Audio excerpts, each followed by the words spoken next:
Hello guys, आप सभी का स्वागत है मेरे इस यूट्यूब चैनल पे जिसका नाम है मिस्टर मैक। और आज हम एचआर की वीडियो ह्यूमन रिसोर्सेस से रिलेटेड चैप्टर नंबर 2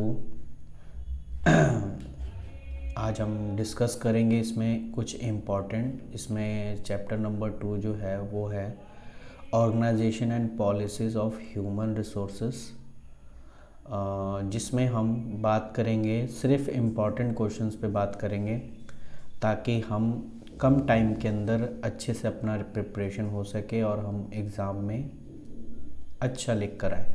क्योंकि देखिए, आप जितना भी पढ़ लीजिए, आप एग्ज़ाम में वही लिखेंगे जो आपके माइंड में आता रहेगा। आप वो सारी चीज़ें भूल जाओगे जो आपने इतने दिनों से रट्टा लगाया था, ठीक है। बट हाँ, आप एक लॉजिकली वे में अगर आप सोचोगे तो आपको वहाँ पर वो सारी बातें याद रहेंगी।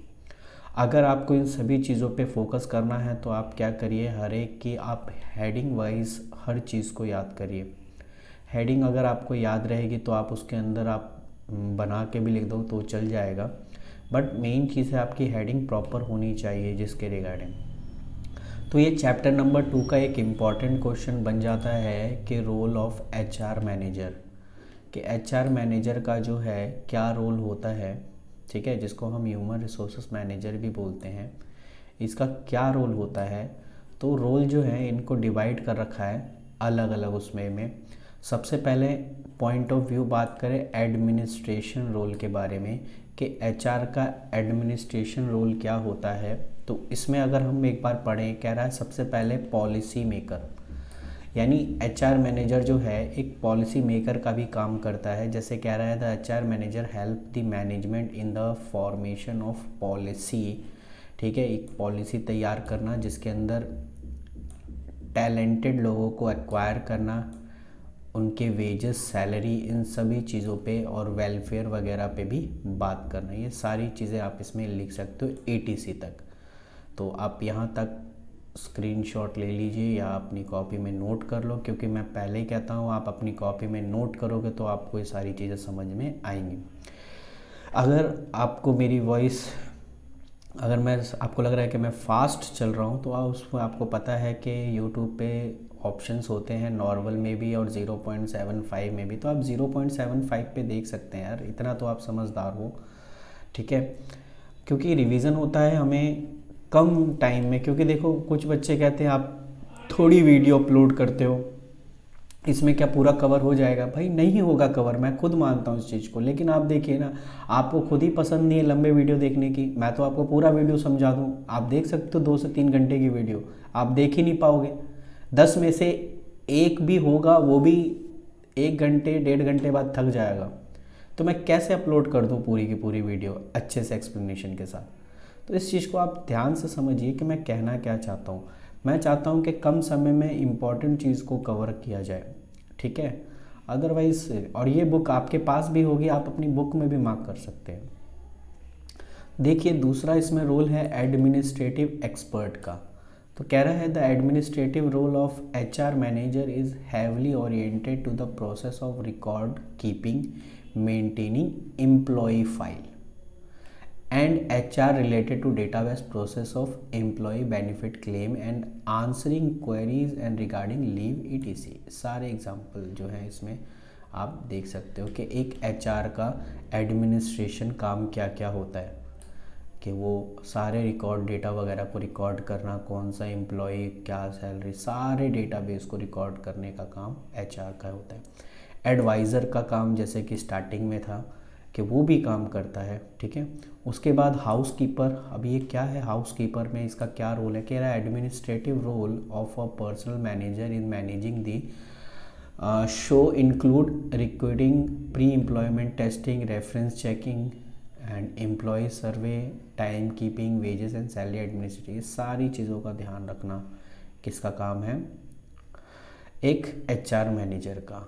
काउंसलर का काम भी यही करते हैं, ठीक है, तो इस चीज़ को भी ध्यान में रखना।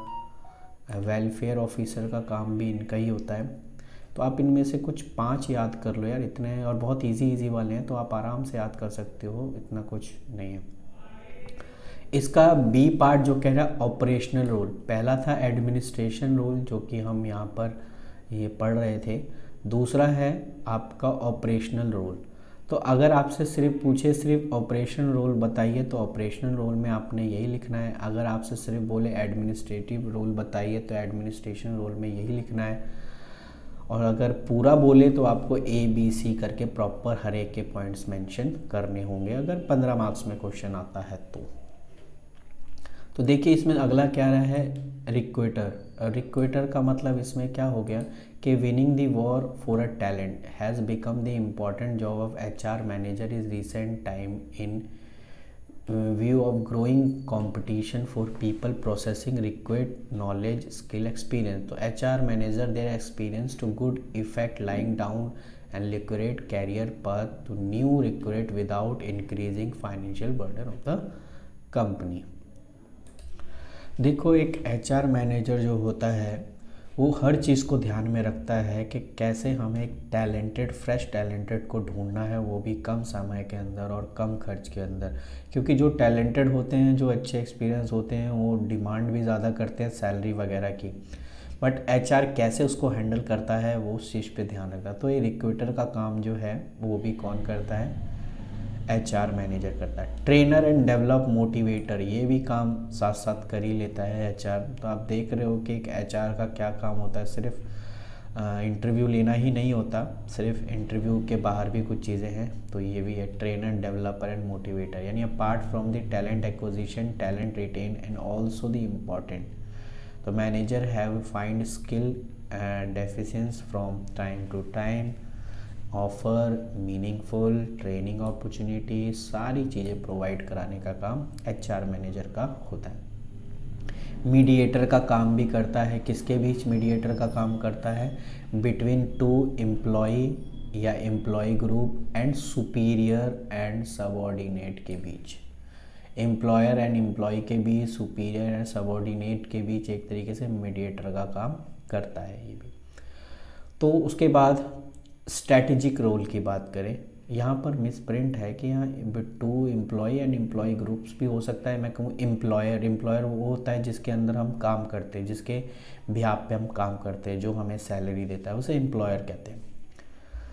C है स्ट्रैटेजिक रोल। अब इसका कुछ स्ट्रैटेजिक रोल है, यानी ABC के पॉइंट में पढ़ रहे थे तो B अपना कंप्लीट हो चुका है। C वाले में कह रहा है एक स्ट्रैटेजिक रोल तैयार करना।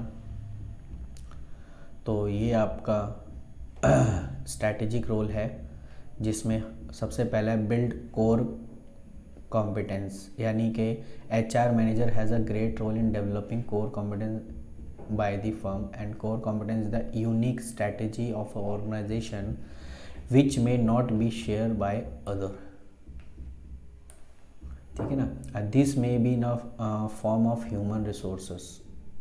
ठीक है, मतलब आपको पता है ना, या टेक्नोलॉजी होगी, कोई भी कंपनी है अपनी स्ट्रैटेजी या अपनी कह लो कि उनके पास जो भी एम्प्लॉय उनके डेटा शेयर नहीं करते, क्योंकि उनको लगता है कि अगर वो शेयर कर देंगे तो कहीं ना कहीं कोई और उस टैलेंट को ले लेगा। तो कहीं तो आपको पता है ना, मार्केट में डिमांड तो चलती रहती है टैलेंटेड लोगों की, और हर कोई बंदा चाहता है कि भाई मेरी कंपनी में अच्छे से अच्छे लोग की भर्ती हो। तो ये स्ट्रैटेजिक रोल भी होता है ताकि वो सीक्रेट वगैरह अपने रख सके, टेक्नोलॉजी वगैरह जो कैपेबिलिटी है जो उसकी फर्म की, वो उसको भी मेंटेन करके रखे। प्रोवाइड पर्पसफुल डायरेक्शन, ठीक है ना, एक personal manager must be able to lead a people and the organisation to the desired involve the people right from the beginning. देखो यहाँ पर ये पर्सनल में डबल एन आ रहा है, डबल एन का मतलब होता है एक तरीके से एम्प्लॉय, ठीक है ना, जो काम करने वाले लोग होते हैं। तो एक तरीके से कह दो कि HR जो है एक प्रपोजफुल डायरेक्शन प्रोवाइड कराता है, किनको, पर्सनल मैनेजर्स, ठीक है ना। और इसमें लिखा है कि आपको एक डिज़ायर डायरेक्शन दे देता है कि आपको क्या करना है, कैसे करना है, ठीक है, उसी के बिहाफ पे आप काम करते हो। लीडरशिप का काम भी यही करता है, लीडरशिप भी आप करवा लो, इससे आराम से कर लेगा, ठीक है। तो इस चीज़ों को अगर आप देखोगे, क्रिएटिव कॉम्पिटिटिव एडवांटेज, ये भी आप पॉइंट्स लिख सकते हो कि ये तरीके से क्रिएटिव करता है कॉम्पिटिटिव एडवांटेज के रिगार्डिंग, ठीक है ना। और आपको बताऊँ आज के टाइम में मार्केट में कंपटीशन बहुत ज़्यादा हो रखा है, तो उस चीज़ को आपने को ध्यान में रखने हैं। तो ये थे एक एचआर के रोल कि वो क्या क्या काम करते हैं। तो अगला आपका ये भी पॉइंट बन जाता है कि उसके क्वालिटीज़ क्या होनी चाहिए, एक एचआर मैनेजर की क्या क्वालिटीज़ होनी चाहिए। तो अच्छा, अगर मैं एचआर मैनेजर की क्वालिटी पे बात करूं तो फटाफट इस पे बात कर लेते हैं, आप स्क्रीनशॉट ले सकते हो। पहला है एजुकेशन क्वालिफ़िकेशन। देखो कोई बंदा तभी आपको समझा, उसकी क्वालिफ़िकेशन भी तो उसके रिगार्डिंग देखी जाती है। तो कम से कम उसको डिग्री ऑफ रिकॉग्नाइज यूनिवर्सिटी होना चाहिए या पोस्ट ग्रेजुएट डिग्री होना चाहिए, जिसमें सोशोलॉजी हो सकता है, social work and human resources management के regarding, welfare, labour and MBA with specialisation in HR. ठीक है ना, ये सारी क्वालिफिकेशंस से रिलेटेड बात कर रहा है इसमें। उसके बाद पर्सनल एट्रीब्यूट भी इसके अंदर होना चाहिए। Like any other manager, the HR manager requires several person quality and इसमें जैसे इंटेलिजेंसी, लोगों से कम्युनिकेट कैसे किया जाए, ठीक है ना, एंड डिस्ट्रक्टिवनेस की बात यहाँ पर है। लीडरशिप स्किल होनी चाहिए उसके अंदर, एग्जीक्यूटिव स्किल होनी चाहिए एग्जीक्यूट करने के लिए, ट्रेनिंग एंड एक्सपीरियंस हो भैया, ठीक है ना, ये भी इसमें होना चाहिए। प्रोफेशनल एट्रीब्यूट होना चाहिए, इस पे भी आप ध्यान दे सकते हो, ठीक है। तो ये सारी चीज़ें जो है कहीं ना कहीं मैटर करती हैं, ठीक है। तो ये कुछ पॉइंट्स थे जो आपके एग्ज़ाम के पॉइंट ऑफ व्यू से इम्पॉर्टेंट थे। आगे मैं और इससे रिलेटेड जो है पॉइंट्स आपके साथ शेयर करूँगा। तब तक आप ऐसे ही बने रहिए, और अगर आप न्यू हैं तो प्लीज़ आप चैनल को सब्सक्राइब कर दीजिए। आपका एक तरीके से इतना अच्छा प्रिपरेशन करवा दूंगा कि आप जो है एग्ज़ाम में बैठेंगे तो आपको ये सोचने का नहीं, आप मेरी बातों को बस आप सुनते रहना। और अगर आप और अच्छा प्रिपेयर करना चाहते हो तो जो मैं आपको इंपॉर्टेंट क्वेश्चन दूँ आप उस चीज़ पे ध्यान दीजिए, ठीक है। Okay, thank you.